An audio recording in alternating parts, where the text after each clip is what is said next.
Et s'il existait une méthode pour avoir des clients en salle de sport sans aller les voir directement? Et s'il existait une méthode pour avoir le maximum de bilan sans bouger de sa chaise? Eh bien, je peux te dire qu'avec la prospection passive, cette méthode existe bel et bien.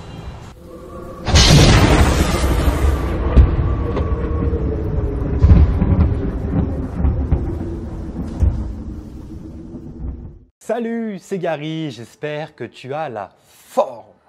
On se retrouve aujourd'hui dans une nouvelle vidéo où on va parler prospection et tout particulièrement de prospection passive. La vidéo sur la prospection active t'a beaucoup plu apparemment, donc autant te parler de sa voisine. C'est une méthode que l'on a mis en place chez GA après des heures et des heures d'observation des coachs de l'équipe et de ma propre expérience en tant que personal trainer. Je me suis vite rendu compte que la prospection est très loin d'être innée et c'est plus considéré comme une corvée d'ailleurs. Alors pourquoi aller dans le sens contraire de son éducation en allant vers les gens sans grande conviction, et ça se voit directement, mais plutôt aller dans son sens tout naturellement? Pourquoi se forcer après tout? À quoi ça sert? À rien du tout.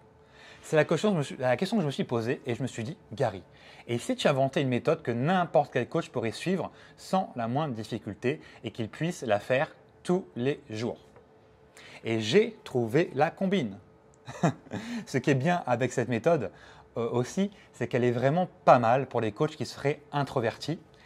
Elle va permettre de gagner en confiance et de changer son attitude vis-à-vis des gens avec le temps, au fur et à mesure.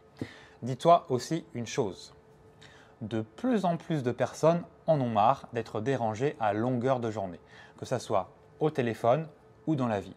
Elles en ont marre et donc sont plus réfractaires, plus sur la défensive aux autres sollicitations qu'il peut y avoir hors du travail. Et il faut prendre ça en considération, c'est très important.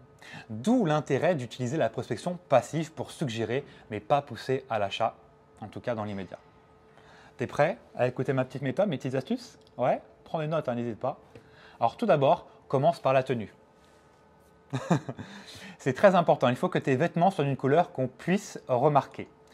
Petit aparté, tu regarderas tout autour de toi, par exemple au supermarché, mais la majorité des gens s'habillent en couleur sombre, comme le noir, le gris et aussi le blanc. Donc facile pour la couleur de ta tenue, prends le contre-pied de tout le monde, hop, en choisissant une couleur vive, remarquable facilement dans la masse. Fais-toi floquer ensuite un bon gros coach dans le dos pour qu'on puisse te reconnaître dans la salle encore plus facilement et attirer l'attention sur toi. Deuxième chose, il va y avoir deux endroits où il va falloir que tu sois dans la salle. Un, à l'accueil. Deux, à la table dans la partie lounge. Alors pourquoi l'accueil? Tu es la première personne que les adhérents verront en entrant et si tu ajoutes un petit bonjour, là on est bon mon gars. Pourquoi à table dans la partie lounge? Tiens, le coach n'est pas en coaching, je vais pouvoir le déranger pour lui demander comment on fait cet exercice que j'ai vu sur YouTube pour les fessiers. C'est du vécu, hein, c'est pour ça que je dis ça.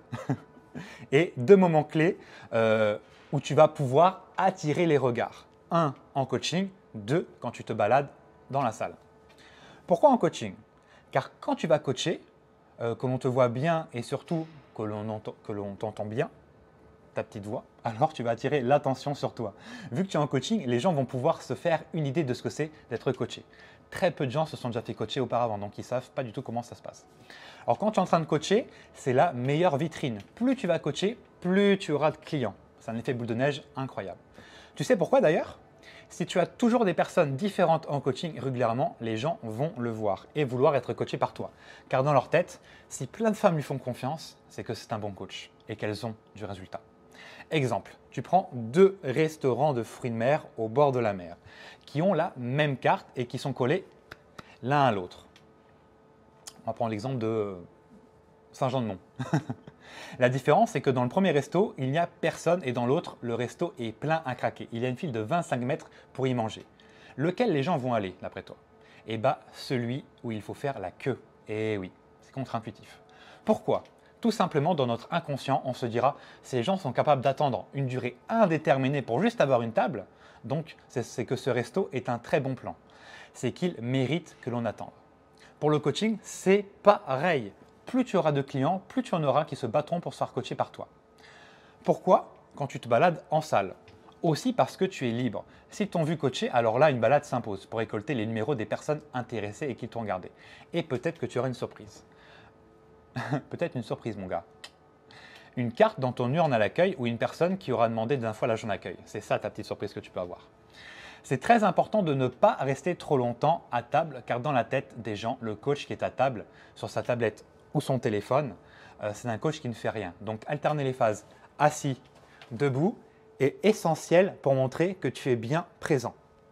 N'oublie pas le plus important. Le plus important, c'est de ne pas faire, mais de montrer que tu fais. T'as capté? Alors, quand utiliser la prospection passive? Tout simplement entre deux coachings. Tu as coaché de 17h à 18h et ton prochain client est à 19h, alors reste en salle pendant l'heure qu'il te reste. Nul doute que tu auras du résultat, surtout à cette heure-là. Maintenant, fais ça. Bloque tes créneaux de prospection passive entre deux coachings ou lorsque la salle est blindée. Commence par être à l'accueil, sois visible, sois souriant, aimable et toujours là pour aider les personnes qui ont des problèmes. Va ensuite te poser à table pour gagner du temps, être plus productif. Tu peux faire tes programmes, ta comptabilité ou t'occuper de tes réseaux sociaux. Attention, mets-toi de façon à toujours voir l'accueil, toujours avoir un regard sur l'accueil. Toutes les 15-30 minutes, fais une pause pour faire un tour de la salle. Montre-toi au maximum de personnes. Et reviens à table et continue de faire ce que tu faisais. Si une personne vient s'inscrire, lâche tout pour aller seconder l'agent d'accueil et surtout pour t'introduire, parler du coaching, du bilan, etc. etc. C'est à ce moment précis que tu peux récolter un nombre de bilans très important.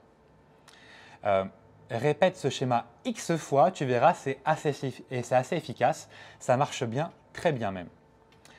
Alors, dernier tips important, sois présent aux heures pleines, évidemment, mais les heures creuses, par définition, là où il y a moins de monde en salle, c'est important d'être là car l'ambiance est différente. Donc, plus sujette à ce qu'une personne vienne se poser avec toi à table pour te parler du pourquoi elle est arrivée à s'inscrire en salle et à ne plus apprécier son corps dans le miroir. Donc, teste plusieurs jours différents, plusieurs heures différentes. Voilà, la vidéo est maintenant terminée. J'espère qu'elle t'aidera à avoir plus de clients et que tu seras encore plus épanoui dans ton super métier de personal trainer. Lâche un like juste en dessous de la vidéo et mets en commentaire dans quelle salle tu es. Ça m'intéresse énormément. D'ailleurs, Team Basic Fit ou Fitness Park? Tu connais ma réponse, pas besoin de parler. Je te dis à dimanche prochain 18h pour une toute nouvelle vidéo. Allez, bisous!